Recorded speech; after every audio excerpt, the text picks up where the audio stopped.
What's up everyone? Welcome back to the channel. My name is Evan Olbrecht and today I'm going to be talking about a beginner's guide to surf photography. So I have 5 kind of main tips for me to talk about, which I feel like are super helpful. So I'm going to go through those and yeah, hopefully this is super helpful and kind of just some stuff I've learned from doing surf photography for like 7 years. So let's get right into it. So first off, essential gear for surf photography.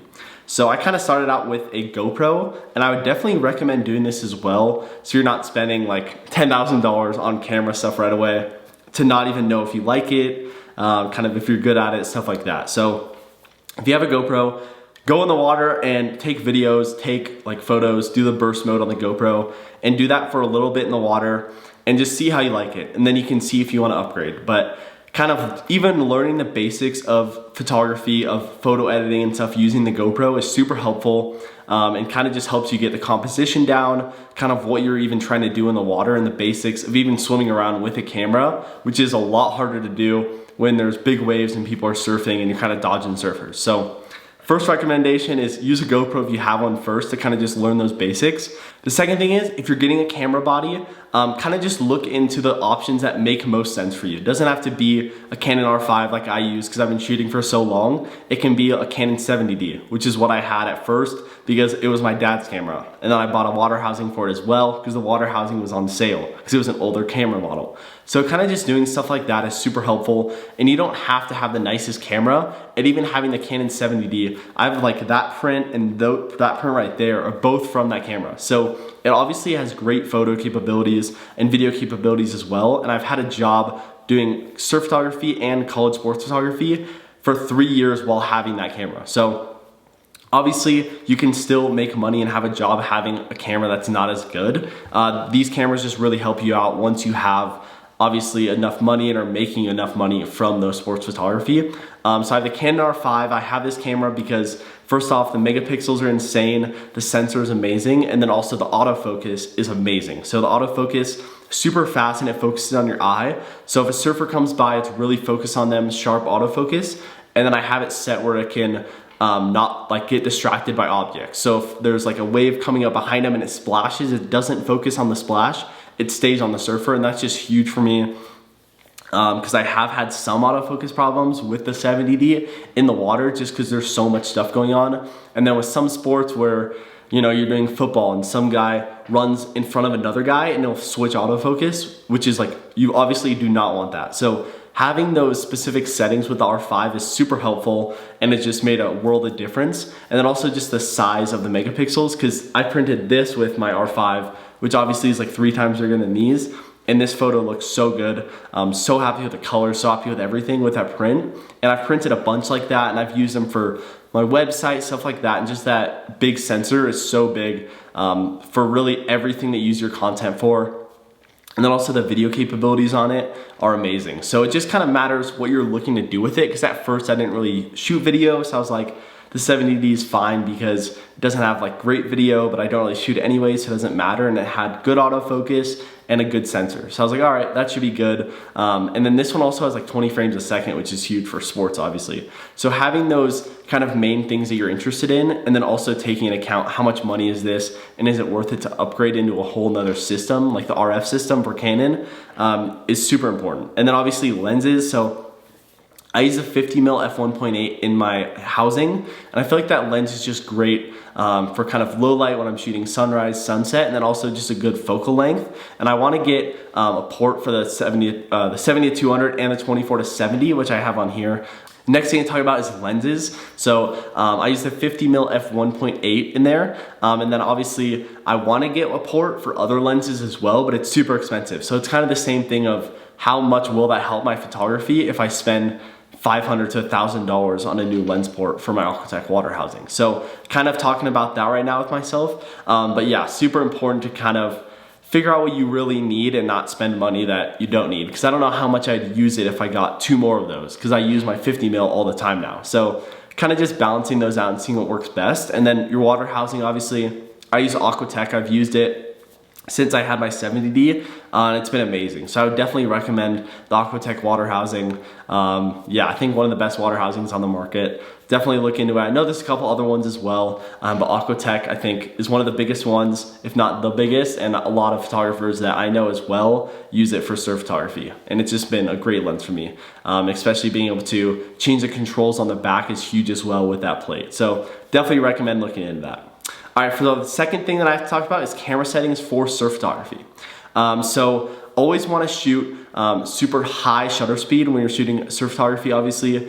This one shoots 20 frames a second, which is crazy. And then obviously autofocus, you want it on servo. And then usually for kind of ISO and aperture, you want the ISO on basically as low as possible so it's not grainy. I usually have it like 200 to 400. And then for aperture, I like to have it like 5.6 is a good range for me, so that if it's not exactly focused on the surfer's eyes and head, that it still keeps them in focus, where maybe they're like legs in focus. And then if it's on 5.6, they're still in focus, or if it's on f1.8, then they're like totally out of focus at that point because it's a foot away or whatever. So kind of having that middle ground is super nice. I've shot a little bit lower, a little bit higher. And kind of just finding that balance for yourself is super important as well. But also kind of D plus 200 is super big for ISO. If you know what that is in the settings, that is super important. I think I made a video on that as well about settings for surf photography, so definitely check that out if you want to learn more about that. But that's super important as well, so that your photos aren't overexposed with the whitewash. So that's super important. Third thing I want to talk about is composition tips. So have fun and trying new things with surf photography is kind of my thing with it, just because it's not like a traditional sports photography where it's like, hey, for this sport you need these shots. Surf photography is like you're in the water swimming around. The lighting could be sunset, sunrise, or in the middle of the day. And it's just like so many different things could happen that you can have so much fun with it. Because like I've shot sunset where I've shot right where under the break and there's guys like going above me. And then it's super backlit and kind of makes like a silhouette.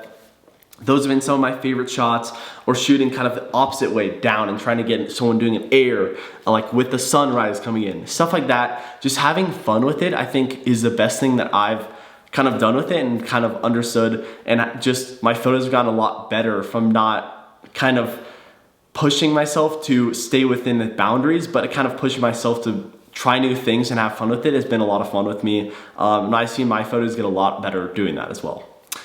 Fourth thing is post-processing tips. So edit as much as possible. So at first, when I first started shooting surf photography, I used like Lightroom editing with my GoPro, and my photos were like so overexposed. The colors were just like, looked like they weren't even from this planet, and it just looked so weird. So having that like actual editing experience using Lightroom, using Photoshop, using those actual things that you're gonna use when you're actually working is huge. And then kind of being able to, when you're editing as much as possible, you actually learn your style, you learn actually how to edit properly, and it just makes a world of difference. And for me, I would just say edit as much as possible. Yeah, I don't even know what else to say, to be honest, because for me, I've been still learning a bunch of stuff just kind of through you guys, through this channel, and just posting a bunch of stuff. I've been hearing, oh, try this, and it's just, there's so much different stuff you could do with the editing nowadays that you really just have to edit as much as possible. Use your presets, use stuff like that, and you'll find new techniques that work better every time. And it's amazing, and then you'll kind of try and find a rhythm within your editing as well, and it helps so much with the speed of editing and everything. So edit as much as possible. Yeah, definitely be pushing that a ton. And I guess that goes the same for shooting as much as possible with surf photography. Will just get you better anyway. So definitely shoot as much as possible, edit as much as possible. And for the fifth thing is safety and etiquette. So obviously this is a big thing. If you're not used to surf photography or even surfing in general, I definitely recommend just going out probably with a board and surfing and just trying to kind of learn. Obviously you're not gonna get in the way and like cut surfers off, or you're gonna get run over. Stuff like that is super big, and not maybe going into somewhere where surf photography is not accepted. I've gotten yelled at even like at my school, where guys have like tried to like beat me up and like yelled at me for having my camera. So kind of just knowing that beforehand, kind of looking that up, and they'll tell you like this break is super territorial. Stuff like that is super important to know because you don't want to go in to a surf break with a camera and have some guys try to beat you up is just not good. So yeah, having that is super big, and just learning safety, when to duck dive. If you should get a helmet. I don't have a helmet, but parents keep pushing it, so I might have to get one soon. But yeah, I know a lot of guys, if you're at like pipeline, if you're at a reef break, you definitely want a helmet because if it throws you onto the reef and you can hit your head, you can get knocked out, and it's happened many times before. Even the camera coming back and hitting you in the head. So you do have to be super careful because you are obviously swimming with a bunch of surfers and usually pretty big waves. So obviously you have to learn that. And I would recommend even just going to the beach, watching the waves if you're not used to it, and just seeing kind of ways to get in and out of the water safely and where you want to sit on the wave that's safe and to get you the best photos as possible as well. So that's all I have for the video. I hope this really helped. Little guide to surf photography. Comment down below what was your favorite thing that I talked about and what you think is gonna help you the most with your surf photography. Yeah, thanks for watching. Like and comment really helps me out, and see you next video.